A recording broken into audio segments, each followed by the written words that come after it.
people feel like they're not having luck, they need to take that out of it, right? Luck is not a part of this. At the end of the day, if you're a conservative investor, that's fine. If that makes you sleep well at night, that's where we should be. If you can handle aggressive investments and it doesn't keep you up at night, perfect, right? The goal is that your money isn't keeping you up at night. Stocks are the one thing people seem to be afraid of when they're on sale. Compound interest is the most magical thing ever, and you only get that with time. So if I could go back to my young 20s, I'd be like, hey, double up, kid. Investors, welcome back to another go-round of Masters of the Market, where every single week we are bringing you new market insights and, of course, stock ideas. Now, every now and again, I have the absolute honor and privilege bringing on a guest onto the show here, Masters of the Market. And today I'm joined by none other than Julie Gillespie. You may know her from her own channel, JT Wealth. She is now with Tip Ranks. So across the board, a lot of experience as an investor, but moreover, as someone who's well-versed in the stock market. Julie, thank you so much for joining me on Masters of the Market. I'm very excited about this episode. And I want to throw the first question over to you and just ask you your story, your background. How'd you get to where you are today?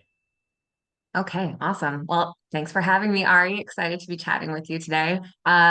Yes, going back to the start, I'm Canadian, so I started my career with the Royal Bank up in Canada when I was 20, 21 years old. And with that, I immediately started getting into different courses and training and stuff to get licensed with investments. And that really kicked things off. My parents had always taught me, save part of your paycheck, and we always talk budgeting, but that was my first real introduction to investing. And for a few years, I worked as a financial advisor, where I was dealing at the branch level with everyday clients. And then after that, I worked a few years in private banking and wealth management, where we were working with a much higher level of wealth and everything there, talking the millionaires. So I really got to see both ends of the spectrum when it came to finance and money and everything. And it really got me fascinated, especially the whole financial literacy, the emotions and psychology behind money, all of the biases that exist. It was really interesting to see both sides of the spectrum there. And then I ended up leaving the bank after 8 years, moving down here to America. And then the pandemic hit, and I had a lot of time on my hands, kind of slowed down green cards and work permits. And I was encouraged to start my YouTube channel, just since I had a finance background and there weren't many females in the space. And yeah, we were just talking about stocks and what was happening in the market because everything was so insane during that period of time. And Sure. then was showing tip ranks. Been working with them ever since, helping people research the market. So Sure. And on a long story personal short. front, when you started the channel, or perhaps probably long before you started the channel and you were investing, what direction did you find yourself going into? Obviously, I'm a dividend investment channel, but for yourself, I know you talk a lot about ETFs, but I also see a lot of talk about growth stocks, dividend stocks. On a personal level, what type of investor do you consider yourself? Uh, yeah, I think it kind of depends on kind of a couple different accounts, right? Some are very long-term goals, some shorter and stuff. I think overall, big fan of ETFs and dividends, but also on the growth side because I am young, right? We have lots of time to ride out any waves. So I consider myself like balance between like growth and dividend investing. But yeah, big fan of ETFs. Is that where you started off, like building a portfolio of ETFs? Absolutely. And I think it's the best place for anybody to start off just because you're instantly getting that diversification and exposure to the market in a much more managed way than trying to dive into individual stocks as an investor is an intimidating thing. And when I started at the bank's financial advisor, that was kind of our stepping stone for people getting in the market too, right? We had these packaged mutual funds based on if you were very conservative or very aggressive or anywhere in between. And it's a great way to like one-stop shop for an investment portfolio if you don't have the capacity or knowledge or interest or time to manage a whole portfolio of individual stocks. Sure. So clearly you have a lot of experience investing. And I want to ask this question and go throw this one out to you. And it comes to a beginner investor or someone more experienced, maybe someone who's had a 2 years, 3 years worth of investing. They haven't really been seeing such luck, if you will, within the stock market. Where should someone be starting or reverting back to actually build a successful portfolio? Sure. So I think first of all, yeah, if people feel like they're not having luck, they need to take that out of it, right? Luck is not a part of this. Of course, there's some you're throwing darts at a board or whatever stock picking you want to do. But the more important thing is having that plan and sticking with it. So it's a patient game. If you're investing for your retirement, that's 20, 30 years down the road, and your portfolio hasn't doubled in a few years, that's not luck. That's just part of the long-term plan. So it's sticking to that plan and not getting deterred just because you're not seeing these exciting returns. Most of the time, people aren't seeing 20, 40, 50% returns. That happens occasionally, especially when certain sectors take off. But if you're chasing that, you're also going to have more risk where you're going to see the downside too. So just leveling those expectations and taking some of the excitement out of it and just know slow and steady. For someone starting off, like you said, the balance between growth and dividends, finding a good balanced ETF is going to give you a bit of both, right? There's a lot of funds that will chase companies that have a dividend but also have growth potential or have a balance in between. So I think there's a lot of opportunities where you can kind of balance that growth and dividend, and that's part of that good diversification as well. Would you say, what, I'll go into a hot seat question as I always do on the Masters of the Market. And I'll first start off by asking you to ballpark your portfolio. Someone like doesn't have to be the exact figure, but ballpark for us so we know what we're talking and working with. Sure, yeah. Right now we're comfortably in the few 100,000 range. Okay. And that was you, Yeah. and you, I would assume then started with ETFs to build the foundation. ETFs, I'm also very heavily weighted in Royal Bank shares, which I need to rebalance soon. But because I worked for them for 8 years, they had a great employee share program that I definitely took advantage of. So outside of ETFs, the Royal Bank is my biggest individual stock holding, and that one has had fantastic dividends for me and also growth over the years. So Canadian banks are a great place to look for that. To start. You heard it here first. Go to the Canadian banks if you're really looking Yeah, for some firepower. yeah, Now, when it exactly. comes to your portfolio and building that portfolio out, what would be like, go rough estimates here, like the breakdown? What's the percentage in ETFs, percentage in growth stocks, percentage in dividends? Okay, so we have a few different ETFs for each of those as well. So, like I said, I have individual stocks. My biggest individual stocks are the Royal Bank and Tesla. Those are kind of the two that I've dabbled in individually. A good portion, probably probably 50% is sitting in like a VOO S&P 500 index. Sure. And then we do have another Vanguard dividend focused ETF. And then I have, let's say maybe 20% in a foreign global equity, because that's one of the biases I learned about early on is our home bias, where I think it's upwards of 90% of the average American's portfolio is in American companies. And we're comfortable with companies and markets that we know and familiar with, but there's obviously such massive market outside of the US or North America. So I always make a point to have a little bit of foreign equity exposure to maintain some balance there. Sure. It sounds like, at least from what I extrapolated from that, a lesson learned or something you learned along the way.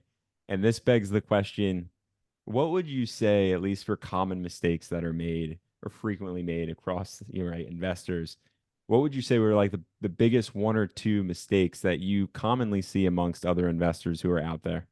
Gosh, there's certainly a few. I think a big one is people not being able to cut their losses, especially like we have a big loss aversion when it comes to money. And it makes sense, right? We can look at the numbers all day long, but money is personal. It means something to us. It's a big factor in our lives.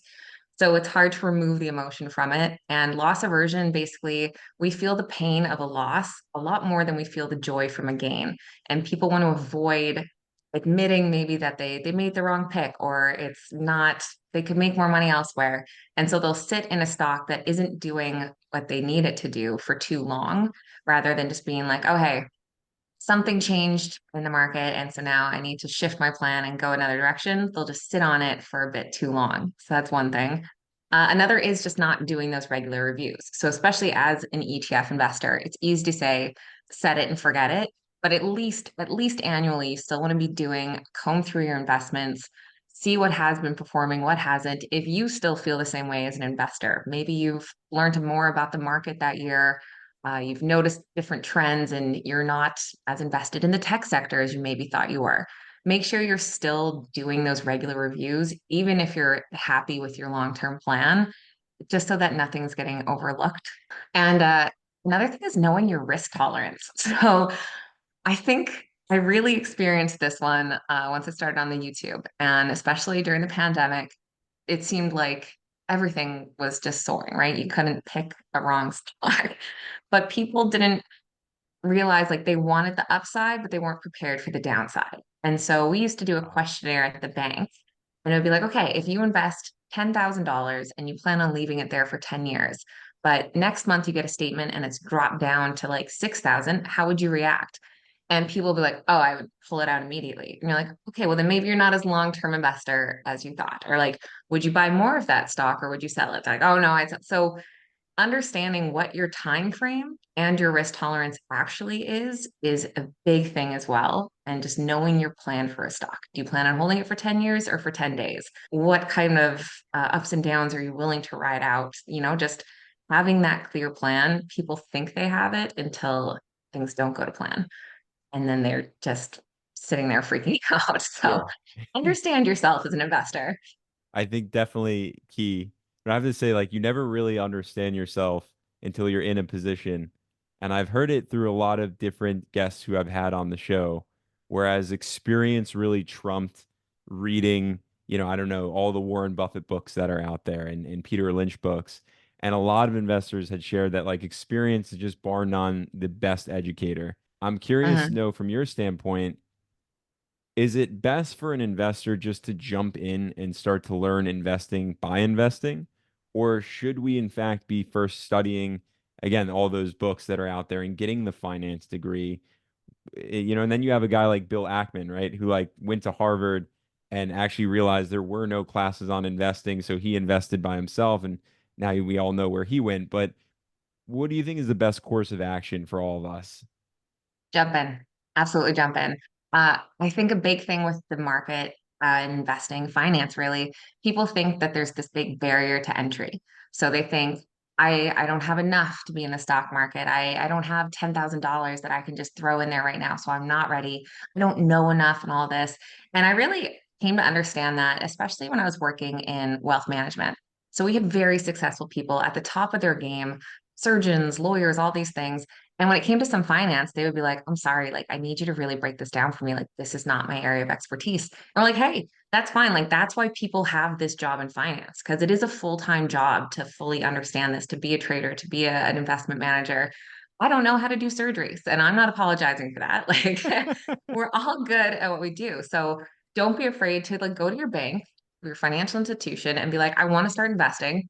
I don't know where, but I know I need my money to be going somewhere, and just start like $50 a paycheck or something into a mutual fund or an ETF. You don't have to understand everything happening in the market, but you shouldn't sit on the sidelines until you feel like an expert, or you're never going to get in there and your money's just going to be sitting in a savings account, not growing like you need it to.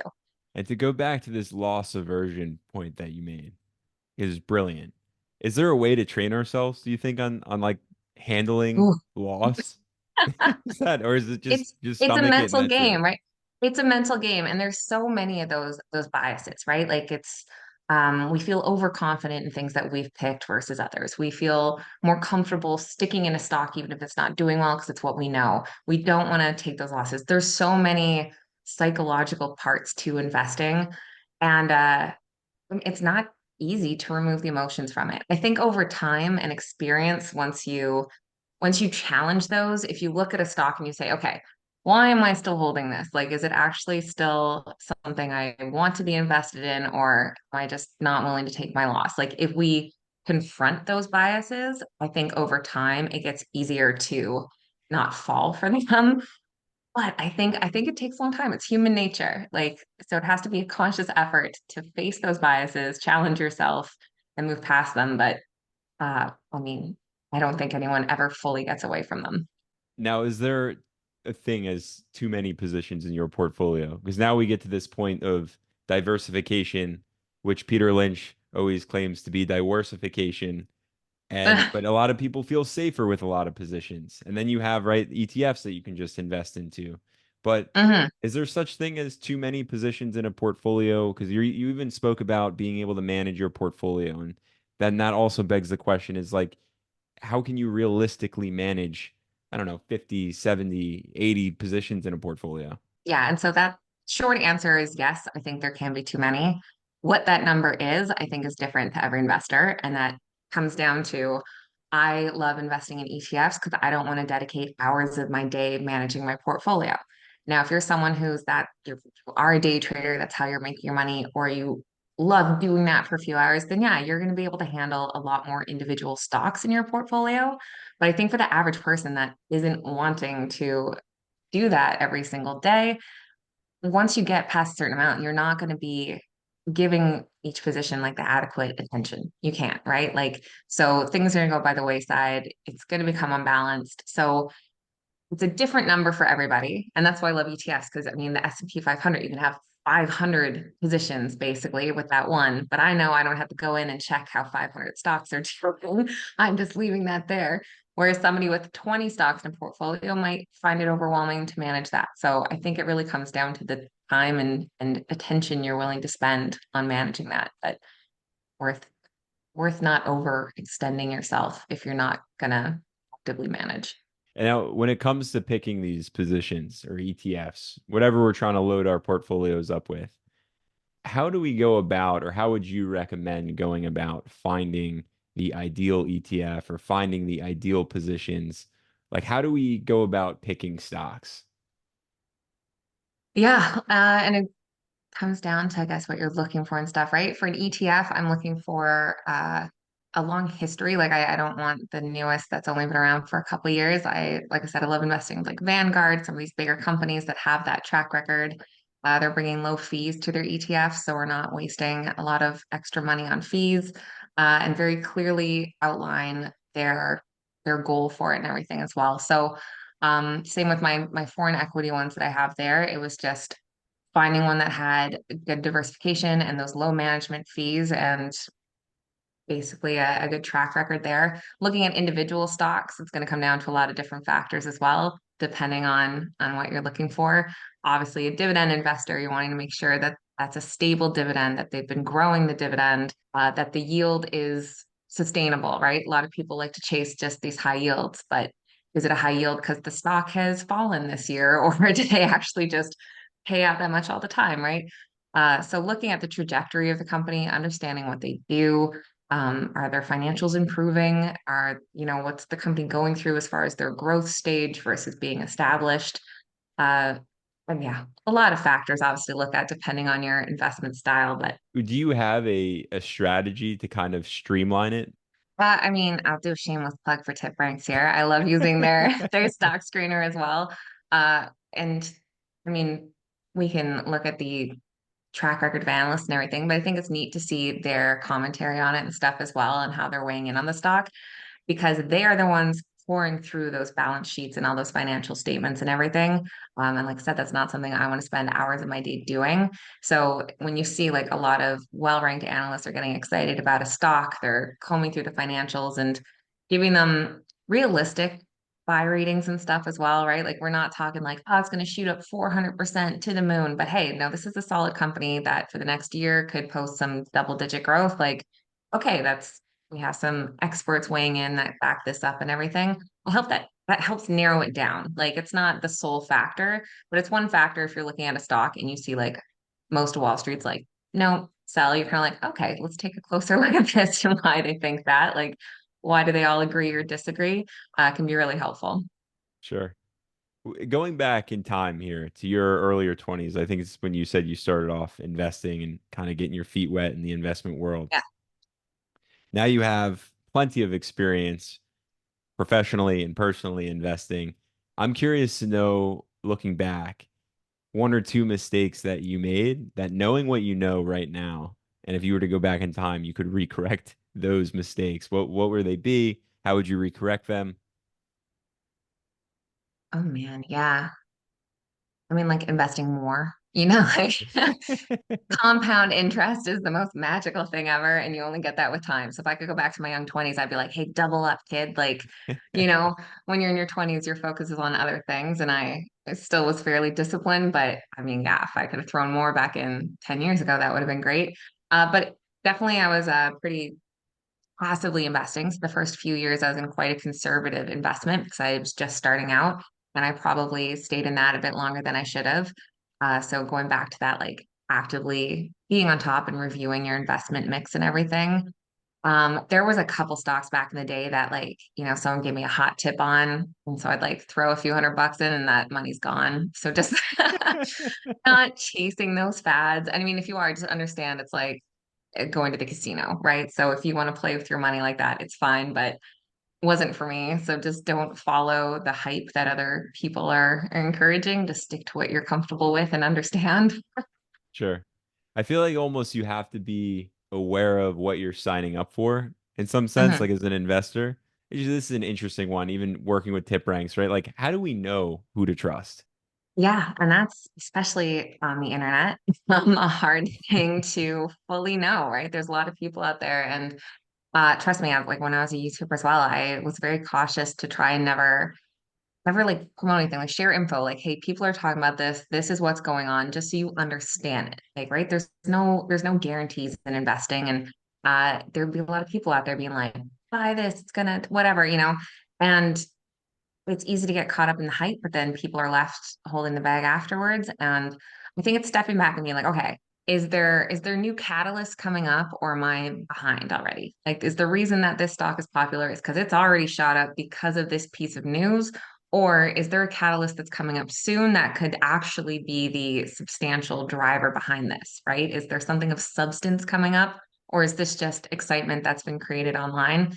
So not having that impulse to just like join the crowd and jump in on this stock, take a step back and be like, do I actually see something of value in this stock, or do I just not want to like miss the craze and be the one person sitting on the sidelines, right?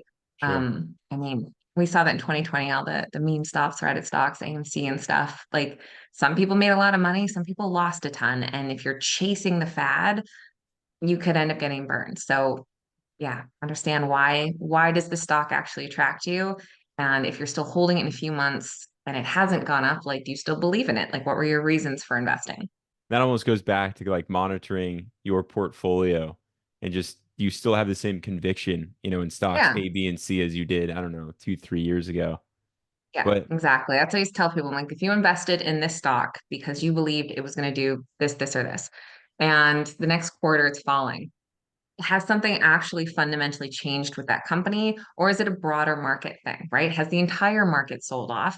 Well, then if something hasn't changed fundamentally with your company you're invested in, maybe it's still a good buy. Maybe this is the time to scoop up a bit more if you still believe in that long-term story. So just knowing if it's why you picked that stock or if it's an overall market thing helps as well.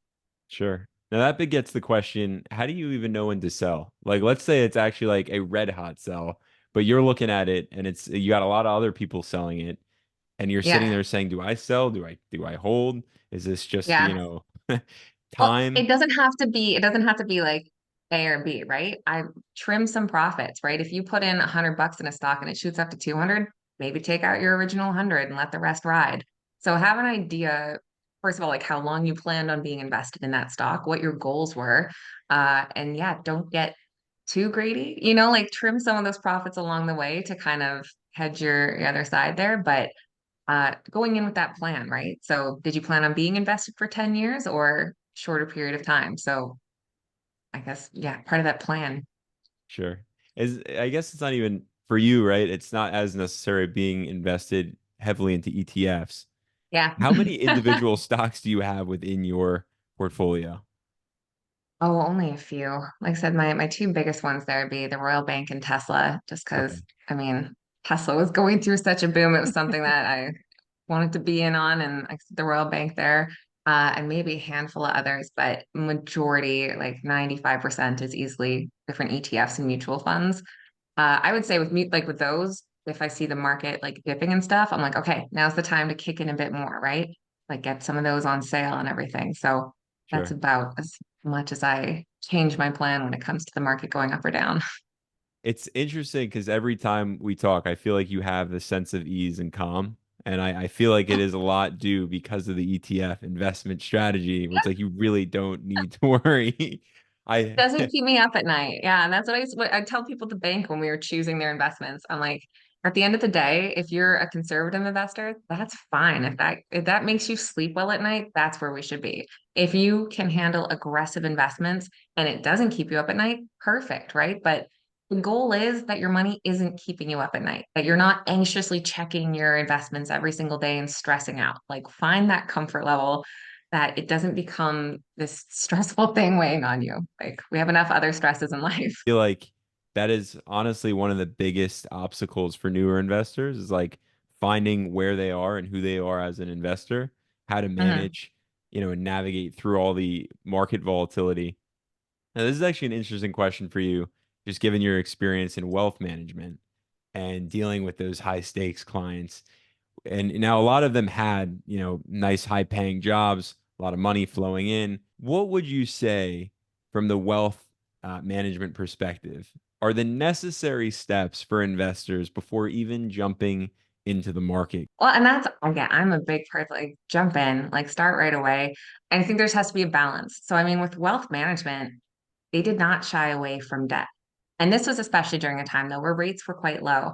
But it really showed me the adage that with money comes more money, right? Because they could use this debt to like leverage different investments, and they weren't afraid to take on debt if it was good debt, right? We're not Sure. talking credit card bills here and stuff, but home equity lines and different investments as such. So they use debt in a very constructive way. So it's not, oh, to be successful, you can have no debt. Well, if you're only paying a few percent on this loan over here, why wouldn't you invest the rest where you could make 8, 10%, right? It's just a balance. Back at the branch level, when we have people coming in who are maybe starting their very first investment and they do have debts, they have a car loan, student loan, credit cards, or whatever. I'd always tell them that yes, we're going to focus on paying down that high interest rate debt first, but we're also going to start $25 a paycheck going into the savings account because there has to be that balance. And the longer you wait to start that savings, the longer it's going to take. And if you pay down that credit card, but then some emergency happens and you don't have any savings, you're just going to rack up that credit card again. So finding that balance where, okay, you're going to put a good few hundred on this credit card, but also pay yourself first for the future as well. So there's a line there where I think you need to do both, and I don't think you should ever wait to start saving or jumping into the market. Can we double down on that line quickly and talk about what's like the ideal amount of, emergency savings you should have and what are those steps, right? Like really before just jumping in. For me, I think I called it a lemon fund when I first started off. Just for me, it was like life is always going to hand you a lemon at some point, right? And it's Yeah. like, what are you going to do with that? I think good general rule of thumb for your initial emergency savings is going to be about 3 months of your expenses. So if you were to suddenly lose all of your income, do you have enough for 3 months to pay your rent and your bills and everything like that? And of course that changes as our lives change as well. But I always challenge people to be like, how many monthly commitments are you committing to, right? Like how many car payments are we taking on? Like, do we need to doing all this right now? Can we save a bit more? So I think 3 months is probably pretty good. And for most places, that's probably going to get you darn close to that 10,000 now. If you're spending, probably close to a couple thousand in rent, you have bills, expenses like that. That being said, I mean it's different for everybody, right? And their variable income, their expendable income is going to be a little different. Sometimes month to month, certain expenses come up. So it's hard to put like a solid number on it. Because I would say, hey, if you're like comfortably building up that 5,000 maybe start putting a few hundred in the market and stuff for a longer term. So having that extra income split up into some different sources, I think is a nice balance. But it's a very individual thing when it comes down to like budgeting and planning. So So we'll fast forward it as if someone jumped into the market now and talk about passive income has always been a big thing. As a dividend investor, it's a massive, right, mhm. idea to run with. When it comes to passive income and generating passive income through ETFs, have you found that to be a little bit more challenging? I focus on a dividend ETF. Like I said, the Royal Bank has been a really solid dividend payer for me. But I'm still in the period of drip, so my dividend reinvestment plan. So while I love that passive income, like it doesn't feel like passive income quite yet because I'm not actually drawing on it, right? I just have it reinvesting to keep building up so that eventually when I don't have other income, then I can actually draw on that income. So right now it's just an investment that's like feeding itself with those dividends, which is the best thing to see when you're like, hey, I contributed another few thousand to this and I didn't put any money in it myself. Like those dividends just feeding itself back is really great to see. So that's also a plug with the dividend reinvestment plan. Reinvest those dividends if you don't need them. Um, and yeah, I think just yeah, like I said, finding that diversified, so many ETFs focused on dividends that it's not too challenging to find ones that suit the goals that you're looking for. I'm happy you brought up drip because actually I wanted almost a leading question here to get into Ah, using drip and not using drip and then investing into dividend stocks or even ETFs and having those investments within a Roth or a traditional IRA or in a just your run-of-the-mill brokerage account. So if you want that passivity, would you recommend to use it? How would you recommend going about, right, building a portfolio, passive income portfolio? so the first place, anytime you're going to start investing, the first place to start is if you have the benefit of like an employer that's going to do any type of matching.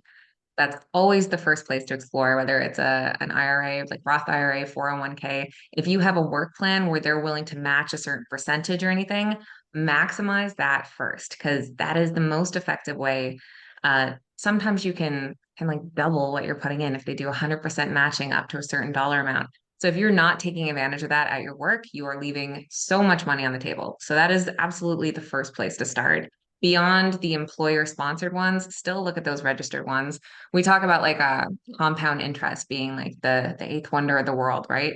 And when that's sheltered in an investment like that, especially when you're looking long term, 10, 20, 30 years, having all that growth being sheltered is huge. It's going to compound so much more over the years. So I would suggest maximizing those first. That being said, like that's long term, right? Like it's going to be individual to everybody if they're saving for retirement versus if they're saving for, I don't know, like a boat in 7 years or something. So it's not like 100% for everybody, but I would recommend starting with those first so that you're maximizing that recurring growth as you go forward. That's interesting because I always hear, right, there's a lot of, especially amongst dividend investors, people who just are investing for the dividends. They like to use the dividends. Some of them, yes, while nearing retirement or in retirement, could absolutely use those, monthly paying dividend stocks or that dividend income monthly. But then there's the younger guys who are out there, right, like myself, dividend investors for like really the long haul. Is Yeah. it still recommended for someone, like me to have a Roth IRA or an IRA versus just receiving them monthly? When you receive them monthly, though, are you going to spend it or are you just going to invest it again? A lot of I'll go with what I see on YouTube. A lot of investors out there who will receive the dividends, they will reinvest them, but just in their brokerage and not in an IRA. I think if your goal for that dividend portfolio is the long term, then leaving it in there to continue compounding and growing makes sense. Sure. Uh, Again, like, when we get into the tax stuff, it really depends when people plan on using that money or if they have other plans for those dividends and stuff. So it's not a one size fits all. But if you're able to tax shelter it, tax defer it until you're in a lower tax bracket in the future and stuff, it's going to be the most beneficial. If you're wanting to redirect those dividends to a shorter term portfolio and stuff, then that's a whole other story. But when we're talking about the long term, as much as you can shelter it from taxes now, and you're in your higher earning years and you're giving that money decades to compound, I think it's beneficial. I want to go back to Julie maybe 15, 20, 20, 20, 25 years ago and ask where your excitement or zest for the stock market came from.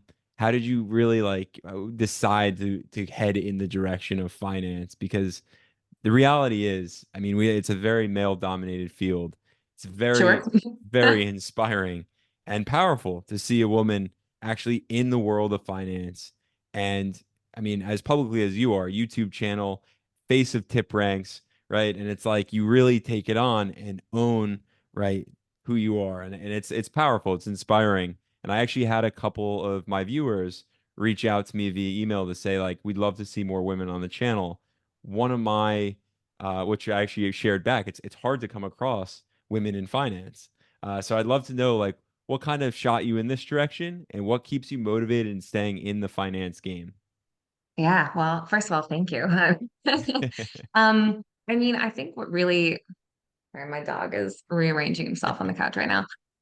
What really got me interested, I did business in school. I was good with numbers. I was good with people, and I had a family who worked in the bank. So I'd always been money minded and interested in it. And my family did a good job of teaching me budgeting and different lessons growing up.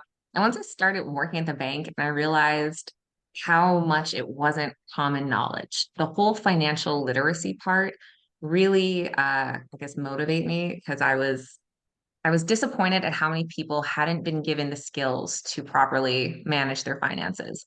I have people coming in 55, 60 years old and they're like, I need to start saving for retirement. And you're like, Wow.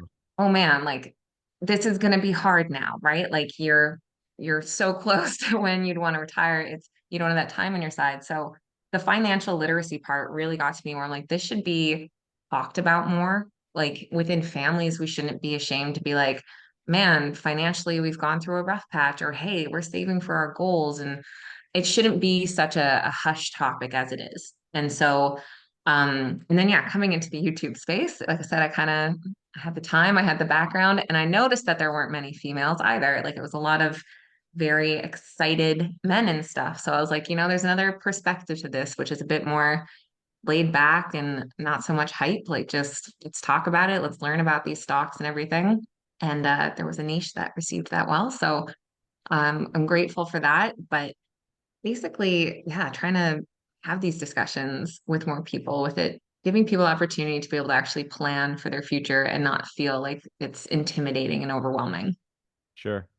So that individual or perhaps individuals who are out there nearing retirement at say, 55, 60, 65, and now suddenly thinking about retirement, what was the advice or suggestions that you shared with them?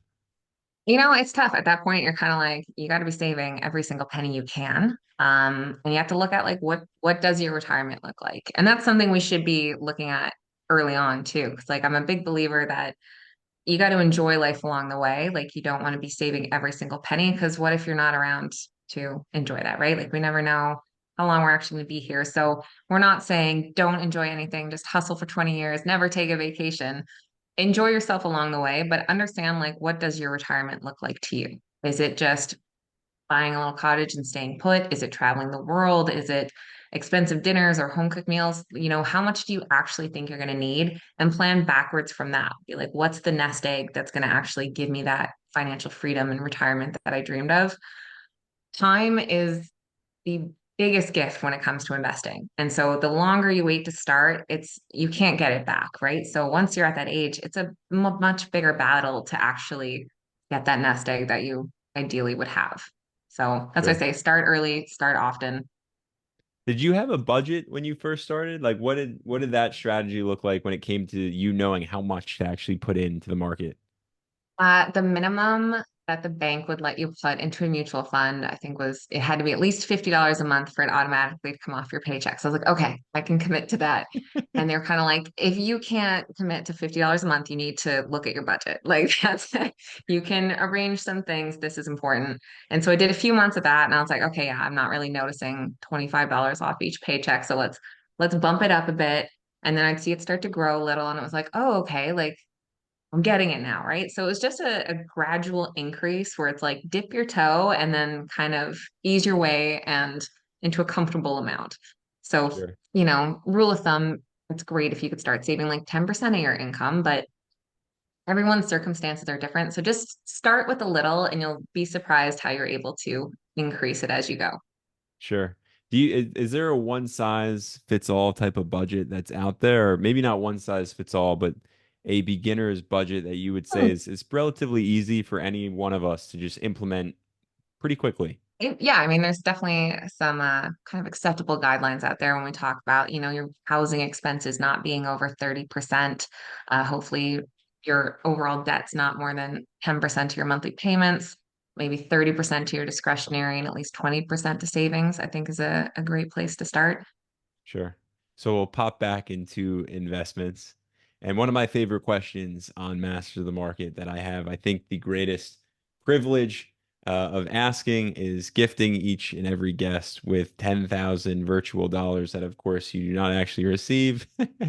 But I'm curious to know if I were to give you $10,000 right now, and instead of going down that ETF route, because we all want to be very safe and cushy, but what stock would you actually place that $10,000 in heading into the year that we're heading into, which yeah, we're probably going to see interest rates come down, a nice little bull run soon-ish, maybe.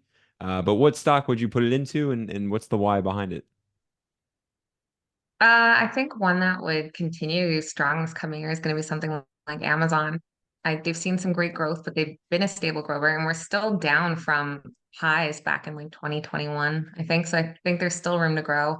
And with Amazon like that, you're getting a massive diversification across where they're growing, right? So we have the fun AI tech trends, they have their cloud business, but they also make up like almost 40% of American like e-commerce, right? So they're a giant and they're only getting bigger. So I think that would be one. I'd put it all on one that I think would be a steady grower for this coming year. Sure, I want to ask a follow-up question here because you did allude a little bit to it being overvalued right now at this point in time. You're seeing all that growth.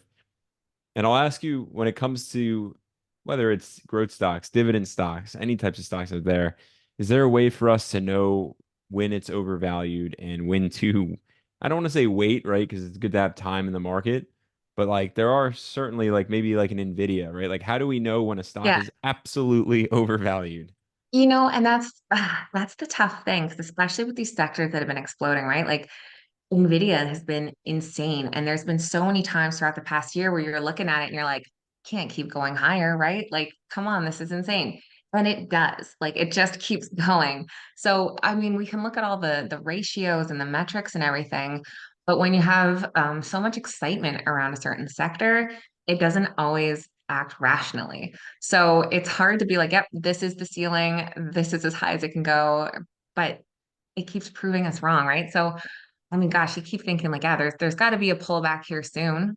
Um, but I think there's still a lot of excitement around that AI wave that's gonna lift a lot of these stocks. So I don't know, man. Because seriously, I've been watching Nvidia this year, and you're like, holy smokes, like it seems unstoppable. But of course, like there has to be some pullback, and I think we'll probably see it in the tech sector all around, especially like maybe in the coming months and stuff.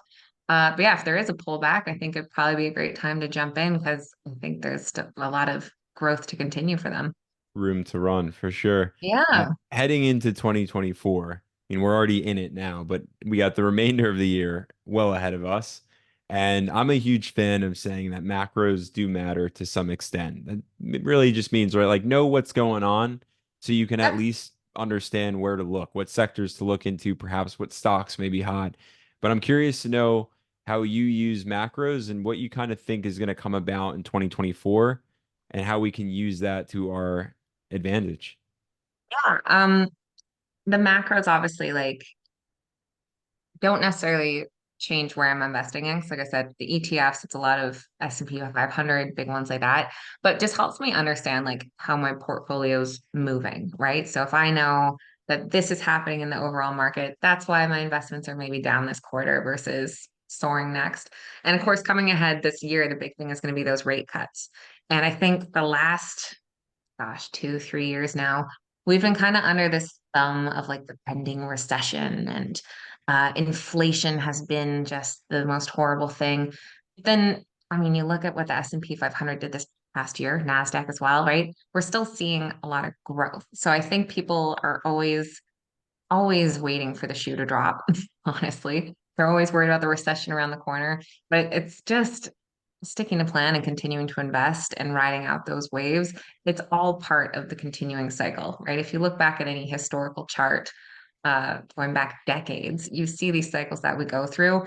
So it doesn't really change how I'm investing. Like I said, if I see it go down, I'm like, hey, it's probably a good time to throw a bit more money in the market, right? Like stocks are the one thing people seem to be afraid of when they're on sale, but it's a great time to invest. So I think once we see rates starting to come down in the spring, people are gonna start feeling a little more excited with their extra spending money and we'll see some enthusiasm. So hopefully, fingers crossed this year for more of a bullish run for all of us. Should we Yeah, be, if we have that lump sum and we're again maybe new to investing or somehow we've gotten a lump sum of money throughout this past year and we're waiting for this entry into a bull market, should we lump sum invest there and just throw it all in at one time, or should we kind of take a breath, two breaths, and dollar cost average, even if the market goes down or up? How do we play it? I'm a big dollar cost averaging fan. So my whole motto is invest early and invest often. So uh unless you have a crystal ball as to when the perfect time is to throw it all in, I would say break it up into at least, few different tranches that you put in every couple of months or something, just to average that out. Now, some people may time the market perfectly, and hey, let me know your secrets if you do. But I think at the end, like having that set amount every month that's going in, no matter what the market's doing, is a great way to kind of hedge your risks there. Sure. Now, one last question for you here on Masters of the Market. I am curious to know, of course, after a long while in the field, in investing, having actually a lot of money in the market, right? Um, what is one, if you had to narrow it down all to one piece of advice for investors and leave us with just that one piece of advice, what would it be? Uh, Probably that time in the market is better than timing the market. Sure. So, Simple, and like I short and said, sweet and to the yeah, point. yeah, I feel like I used my other one there at the invest early, invest often. But yeah, get in the market, get your money in there. Like, just don't stand on the sidelines. I love it. Investors, you've heard it here first. You may have seen her on JT Wealth or Tip Ranks, but now Masters of the Market. Julie, thank you so much again for joining me on this episode of Masters of the Market. And investors, until the next episode, we'll see you all there.